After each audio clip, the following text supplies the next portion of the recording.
पूज्य आरती समय श्री माता जी की आरती समय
में निकलना है, आप नहीं निकल पाओगे। तो मैं कहती हूँ आप अपने आत्म गुरु को जगाओ। पूजन विधान में इंद्र बनना, इंद्र बनने के लिए नहीं बनना है, मुनिंद्र बनने के लिए हमें विधान करना है। हम विधान क्यों करते हैं? इंद्र बनने के लिए विधान नहीं करते, मुनिंद्र बनने के लिए विधान करते हैं। हमारा जीवन वर बनने के लिए नहीं है, हमारा जीवन वर बनने के लिए नहीं है, हमारा जीवन जिनवर बनने के लिए है। क्या बनने के लिए है? हमारा जीवन जिनवर बनने के लिए है। वमन करने के बाद चाटा नहीं जाता है, जिस प्रकार वमन करने के बाद चाटा नहीं जाता है, उसी प्रकार घर छोड़ने के बाद दोबारा घर की ओर मुख मोड़ नहीं जा सकता है। एक बार क्या हुआ, स्टेशन पे दो लोग बैठे हुए थे। मैंने देखा एक व्यक्ति के पास सब कुछ था और एक व्यक्ति के पास कुछ नहीं था। जिसके पास सब कुछ था वो बहुत टेंशन में था और जिसके पास कुछ नहीं था वो बहुत शांत मन, मतलब उसका कुछ घाटा होने वाला नहीं है। टीटीआई आया, देखा कि पूछा टिकट है आपके पास? तो क्या बोला? टिकट नहीं है। और उसने बोला कोई दूसरे डिब्बे में चले जाओ। तो क्या वो दूसरे डिब्बे में जाते जाते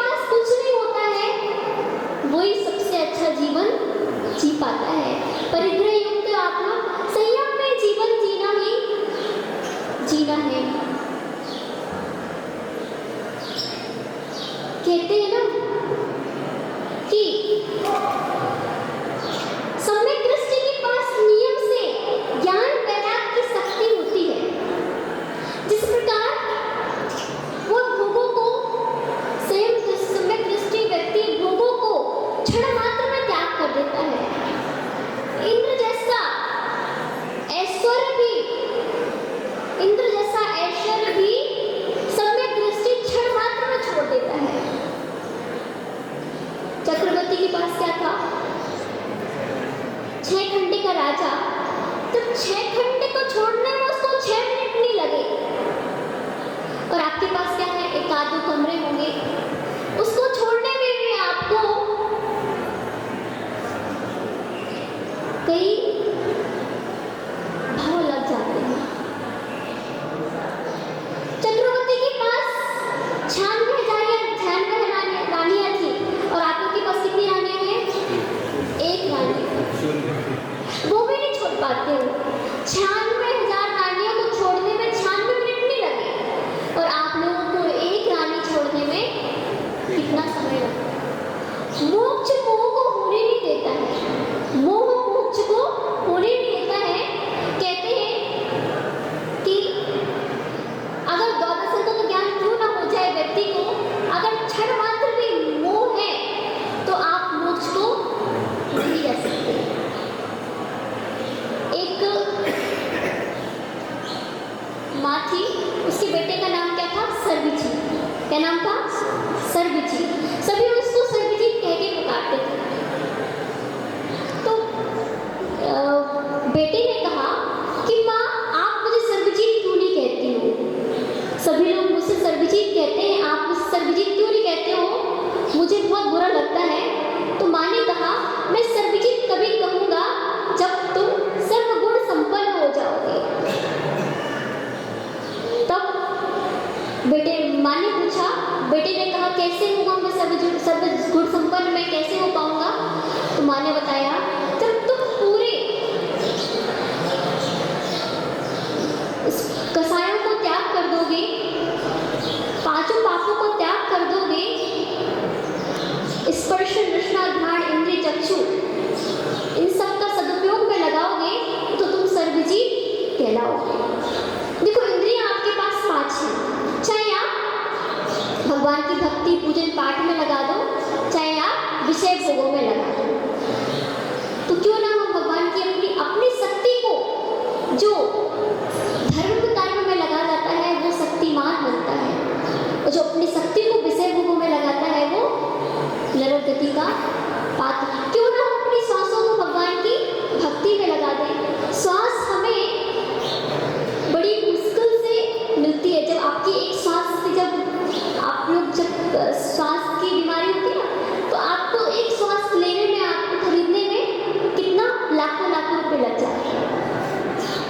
और आप अपनी सांसों को दुकानदारी में खर्च कर रहे हो। तो मेरा कहने का तात्पर्य है कि आप अपनी सांसों को भगवान की, बड़े बाबा की भक्ति में लगा दो, तो माला माल हो जाओ।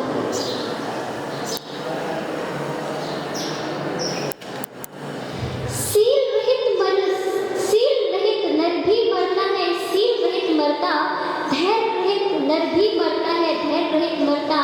सील सहित हो, धैर्य रहित हो, वह समाधि कर दो, मेरा अंतिम मरण समाधि तेरे दर पर है। जीना संयम के साथ है, मरना संयम के साथ है। जीना संयम के साथ है और मरना किसके साथ है?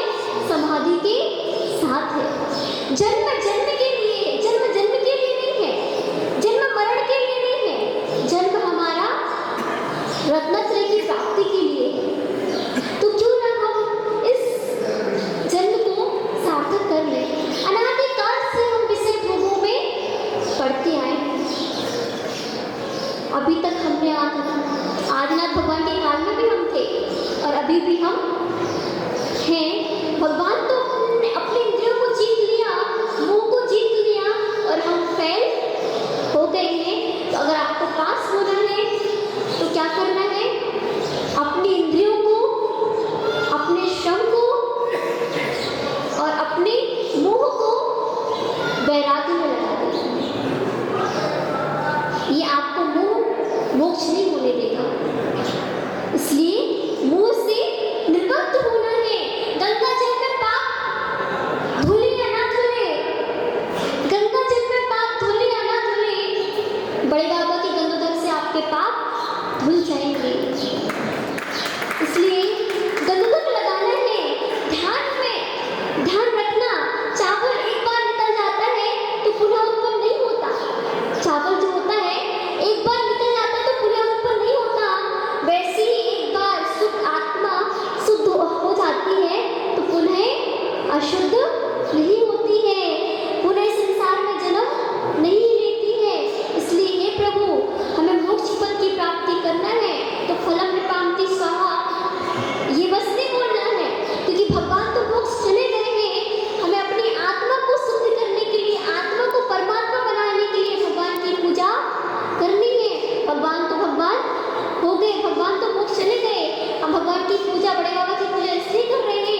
भगवान आपके गुण हमारे अंदर प्रकट हो जाए। तो हम अपनी आत्म पूजा कर रहे हैं। भगवान गौतम स्वामी ने बड़े बाबा महावीर स्वामी ने गौतम स्वामी से क्या कहा कि तुमने मुझे पाने के लिए संसार को छोड़ दिया, अब तुम मुझे पाने के लिए भी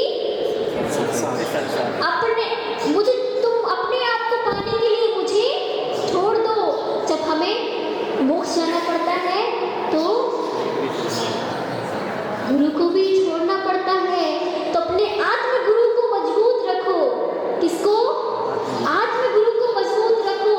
जो माँ होती है वो 9 महीने आपको पालती है, लेकिन जो गुरु होते हैं वो आपको 9 कहाँ बिठा देते हैं? 9 देवताओं में विराजमान करा देते हैं। इसलिए गुरु की बहुत ही बड़ी महत्वता है। किसकी महत्वता है? गुरु की बहुत ही बड़ी महत्वता है। इसलिए आज संयम दिवस में आपको एक ही नियम देंगे कि आप अपने संयम को भगवान की भक्ति में, आप अपने जीवन को, आप अपनी इंद्रियों को भगवान की भक्ति में, आप अपने 7 कर्तव्यों को, 7 कर्तव्य कौन कौन से हैं? पहला कर्तव्य है सद्गृहस्थ, सज्जाति।